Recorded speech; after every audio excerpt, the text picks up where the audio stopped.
session review.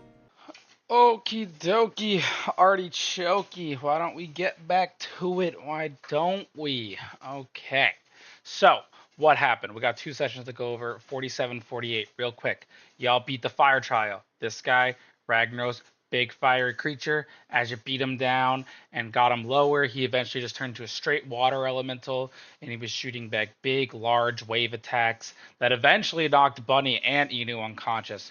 However, Diogen and Cruel Wrench were able to pick up the slack and save the day. Cruel Wrench got everyone up, while Diogen also assisted where he could.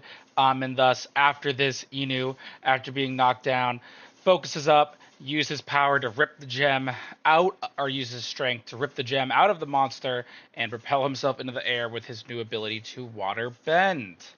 As we move, the next thing we have is as you leave the whole entire party, you run into two groups of people. You run into Vesa. Again, Vesa is the leader of the tieflings. And you also run into the dwarves.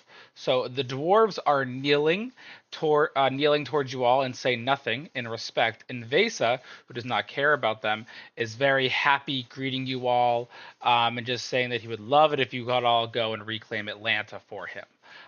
So Inu has a conversation with the dwarves. They praise him for the wonderful things he's done. I truly believe he's the chosen one. They're so happy to hear this is true, and they have faith in him. They want to help any way they can. And they say that if he is to reclaim Atlanta, it would be very easy to have Atlantis join the Clover Kingdom. After this as well, some of you had to talk to Vesa. I think Diogen was asking for some alcohol, and also Bunny had a very long conversation about getting churches built. So as it stands, all of you wanted to argue with Vesa, besides Inu, who is willing to do things without being coerced.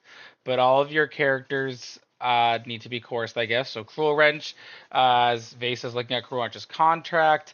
Bunny is going to have the Mar-a-Lago architects help make the churches.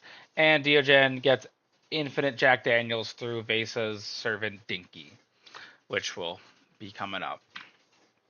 Okay, recovering from the trial. So, in the hopes of me thinking we would have some kind of linear plot, this team threw this completely off the rails. Diogen got wasted, and ran through the streets.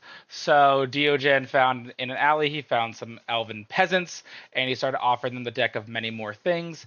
They start drawing. The first one turns into more or less what I would say is Gollum, like he's climbing up walls and all shaky and scared of Diogen and runs away.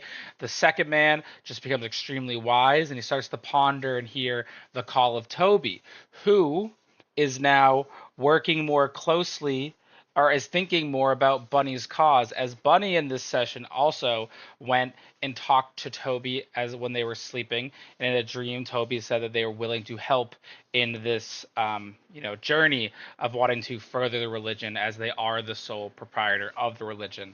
Essentially gave Bunny a side quest to go back to their home and find the Bible, but that's how it goes. The final man that pulls from the deck of many things turns into stone, but is also, through one of the cards, given the divine protection of a deity, which was chosen by the DM to be Toby. So therefore, you have a man who is very wise on his way to become a priest, who can hear from Toby that the man in the sculpture will actually be safe if we just destroy the sculpture where it stands, as no one else has the actual ability to get him out of the sculpture. So Diogen tries to sell the statue, but as people crowd around, the priestly man states that he believes we can destroy the statue.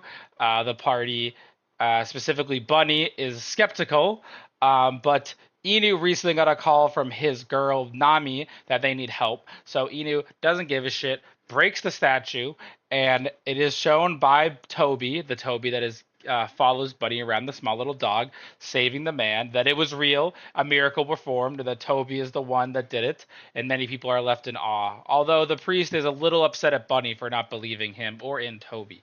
So it is a little interesting. Next thing we have is the party goes to save the Straw Hats, who seemingly are having problems from Inu texting Nami, hearing that things were not going the best. So they go out. They go to the elves. They find out where the Straw Hats went. They go to the Straw Hats. They take a long rest.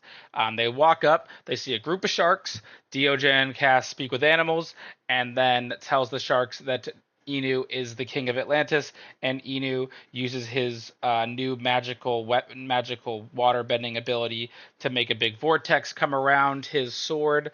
The sharks are completely convinced through a nat 20 that he is the king of Atlantis. They join the party's cause, and they say they will go get more to join the party. Um, they save the Straw Hats. They are Nami's a little bit upset at first that it took so long, but they made it there eventually. The short rest may or may not have been needed. Um, and then finally, they return for dinner, and as everyone's eating in like a large banquet hall, kind of calls out Vesa, and he's like, "Vesa, what can you tell us about this Atlanta? Why was it lost and everything?" So the entire place goes silent as this conversation comes out of nowhere. Vesa says what he pretty much had. Atlanta was once a land owned by the Tieflings. It has thus become overrun by some kind of voice that people understand that controls the animals of the land to attack the Atlanteans, and they just need the party's help to get through it. Inu is skeptical, investigates, but is not able to find anything, so he decides to take on the next day, go with Nami to a bookstore or a library and try to learn a little bit more about the past. Frankie wants to have a private conversation with Cool Wrench, potentially a little bit more diving into those demonic ties that Cool Wrench is avoiding right now in our story. Zoro wants to have cooking practice with Bunny because we said it was going to happen. I realize it hasn't happened, so it's going to happen. And then Luffy wants to go party with Diogen because Diogen, if there's one thing you've been showing me, it's that all you want to do is go get fucking wasted. I hope that Luffy can understand more for you why. Luffy is kind of the funny but still grounded man of trying to understand the reasoning behind things. So hopefully everyone can have some time next session, dive in it a little bit more to their backstories. Maybe Bunny can talk about how they want to build a religion. Cruel Wrench definitely has things to talk about. And Inu Tawagoto, of course, is trying to form a closer bond with the love of his life, Nami. Next time on D&D, we'll see how these things go. Thank you for watching.